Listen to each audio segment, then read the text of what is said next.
ಅಡುಗೆ ಪ್ಯಾಷನ್ಗೆ ಎಲ್ಲರಿಗೂ ಸ್ವಾಗತ. ಇವತ್ತೊಂದು ರುಚಿಯಾದ ಮಾವಿನ ಹಣ್ಣಿನ ರೆಸಿಪಿಯೊಂದಿಗೆ ಬಂದಿದ್ದೇನೆ. ಕಾಡು ಮಾವಿನ ಹಣ್ಣಿನ ಸಾರು.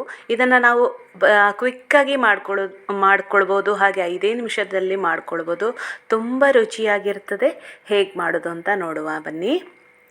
ಮೊದಲಿಗೆ ನಾನಿಲ್ಲಿ ಕಾಡು ಮಾವಿನ ಹಣ್ಣನ್ನು ತಗೊಂಡಿದ್ದೇನೆ. ಒಂದು 4-5 ನಿಮಗೆ ಎಷ್ಟು ಬೇಕು ಕ್ವಾಂಟಿಟಿಯಲ್ಲಿ ಅಷ್ಟು ತಗೊಳ್ಳಿ.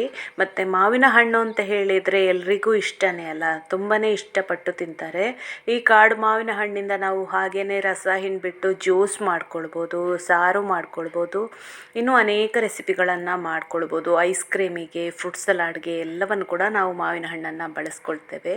ಮಾವಿನ ಹಣ್ಣನ್ನು ಇಷ್ಟಪಡದವರು ಯಾರೂ ಇಲ್ಲ ನೋಡಿ. ಈಗ ಮೊದಲಿಗೆ ಇಲ್ಲಿ ನಾವು ಇದನ್ನು ರಸವನ್ನೆಲ್ಲ ಹಿಂಡ್ಕೊಳ್ಬೇಕು. ಚೆನ್ನಾಗಿ ತೊಳ್ಕೊಂಡು ಹೇಗಿದೆ ಅಂತ ನೋಡಿಕೊಂಡು ರೆಡಿ ಮಾಡ್ಕೊಳ್ಬೇಕು. ಮಾವಿನ ಹಣ್ಣನ್ನು ನೋಡುವಾಗಲೇ ಆಸೆ ಆಗುತ್ತಲ್ವ, ಬಾಯಲ್ಲಿ ನೀರು ಬರುತ್ತೆ. ಮಾವಿನ ಹಣ್ಣಿನ ರುಚಿಯೇ ಹಾಗೆ, ಎಲ್ಲರಿಗೂ ಕೂಡ ಇಷ್ಟ ಆಗುತ್ತೆ ಅದು. ಈ ಸಾರನ್ನು ಮಾಡಲಿಕ್ಕೆ ಕೇವಲ 5 ನಿಮಿಷ ಸಾಕು. ಹಾಗೆ ಇದು ಊಟಕ್ಕೆ ತುಂಬ ರುಚಿಯಾಗಿರ್ತದೆ. ಇಲ್ಲಿ ಸಕ್ಕರೆ ಮಾವು. ಈ ಸಾರನ್ನು ಮಾಡಲಿಕ್ಕೆ ನಾನು ಮೊದಲಿಗೆ ಸ್ವಲ್ಪ ಮೆಂತೆನ ಪುಡಿ ಮಾಡ್ಕೊಳ್ತಾ ಇದ್ದೇನೆ. ಹಾಗೆ ಸ್ವಲ್ಪ ಇಂಗನ್ನು ಹಾಕ್ಕೊಳ್ತಾ ಇದ್ದೇನೆ. ಮೆಂತೆ ಹಾಕ್ಕೊಂಡ್ರೆ ಆ ಸಾರಿನ ಘಮ ತುಂಬ ಚೆನ್ನಾಗಿರ್ತದೆ. ಅದಕ್ಕೋಸ್ಕರ ಮೊದಲಿಗೆ ಸ್ವಲ್ಪ ಅದನ್ನು ಕುಟ್ಟಿ ಪುಡಿ ಮಾಡ್ಕೊಳ್ಳುವ. ಆಮೇಲೆ ಒಂದು ತವಾ ತಗೊಂಡಿದ್ದೇನೆ. ಅದಕ್ಕೆ ಒಂದು 2 ಚಮಚದಷ್ಟು ತುಪ್ಪ ಹಾಕ್ಕೊಂಡೆ. ಹಾಗೆ ಒಣಮೆಣಸು, ಸ್ವಲ್ಪ ಉದ್ದಿನಬೇಳೆ, ಸ್ವಲ್ಪ ಸಾಸಿವೆ ಚಟಪಟ ಹೇಳಬೇಕಾದ್ರೆ ಸ್ವಲ್ಪ ಕರಿಬೇವನ್ನು ಹಾಕ್ಕೊಳ್ಳೋದು. ತುಂಬ ಸಿಂಪಲಾದ ಮನೆಯಲ್ಲಿರುವಂತಹ ಇಂಗ್ರೀಡಿಯೆಂಟ್ಸ್. ಮಾವಿನ ಹಣ್ಣು ಇದ್ದರೆ ಆಯಿತು, ರುಚಿಯಾದ ಸಾರನ್ನು ನಾವು ಮನೆಯಲ್ಲಿ ಮಾಡ್ಕೊಳ್ಬೋದು.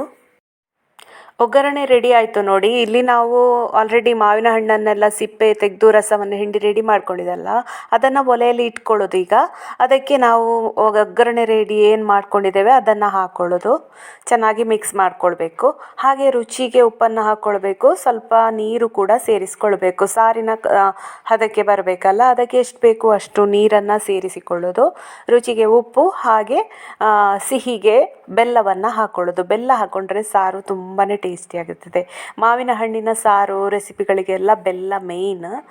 ನಿಮ್ಮ ರುಚಿಗೆ ಅನುಸಾರವಾಗಿ ಸ್ವಲ್ಪ ಹೆಚ್ಚು ಕಮ್ಮಿ ಮಾಡಿಕೊಳ್ಳಿ ಬೆಲ್ಲವನ್ನು. ಬೆಲ್ಲ ಸ್ವಲ್ಪ ಮುಂದೆ ಇದ್ರೇ ತುಂಬಾ ಟೇಸ್ಟಿಯಾಗಿ ಬರ್ತದೆ ಸಾರು. ಹಾಗೆ ಹಾಕಿ ಒಂದು 3-4 ನಿಮಿಷ ಕುದಿಸ್ಕೊಳ್ಬೇಕು. ಬೆಲ್ಲ ಎಲ್ಲ ಕರಗಬೇಕು, ಸಾರಿನ ಜೊತೆ ಹೊಂದ್ಕೊಳ್ಬೇಕು. ಈಗ ನಮ್ಮ ರುಚಿಯಾದ ಸಾರು ರೆಡಿ ಆಯಿತು. ಕೊನೆಯಲ್ಲಿ ನಾವು ಕುಟ್ಟಿ ಪುಡಿ ಮಾಡ್ಕೊಂಡಿದ್ದೇವಲ್ಲ, ಮೆಂತೆ ಮತ್ತು ಇಂಗಿನ ಪುಡಿ, ಇದನ್ನು ಹಾಕೊಳ್ಳೋದು. ಇದನ್ನು ಹಾಕೋದ್ರಿಂದ ಸಾರು ತುಂಬ ಚೆನ್ನಾಗಿರ್ತದೆ. ಅದರ ಪರಿಮಳ, ಒಂದು ಫ್ಲೇವರ್ ಅಷ್ಟು ಟೇಸ್ಟ್ ಕೊಡ್ತದೆ. ಮೆಂತೆ ಮತ್ತು ಇಂಗಿನ ಫ್ಲೇವರು. ಅದನ್ನು ಹಾಕಿ ಅಲ್ಲಿ ಹಾಕುವ ವಿಡಿಯೋ ಕ್ಲಿಪ್ ಮಿಸ್ ಆಗಿದೆ, ಹಾಕ್ಕೊಂಡಿದ್ದೇನೆ ನಾನು. ಫ್ರೆಂಡ್ಸ್, ನಿಮಗೆ ಈ ವಿಡಿಯೋ ಇಷ್ಟ ಆದರೆ ಖಂಡಿತ ಲೈಕ್ ಮಾಡಿ, ಶೇರ್ ಮಾಡಿ, ಹಾಗೆ ಕಮೆಂಟ್ ಮಾಡಿ. ಹಾಗೆ ಈ ಚಾನಲನ್ನು ನೀವು ಫಸ್ಟ್ ಟೈಮ್ ನೋಡೋದು ಅಂತ ಆದರೆ ಖಂಡಿತ ಸಬ್ಸ್ಕ್ರೈಬ್ ಆಗೋದನ್ನು ಮರಿಬೇಡಿ. ಹೀಗೇ ರುಚಿಯಾದ ರೆಸಿಪಿಯೊಂದಿಗೆ ನಾನು ಮತ್ತೆ ಬರ್ತೇನೆ. ಅಲ್ಲಿಯವರೆಗೆ ನಮಸ್ಕಾರ. Bye bye. Take care. Thank you so much.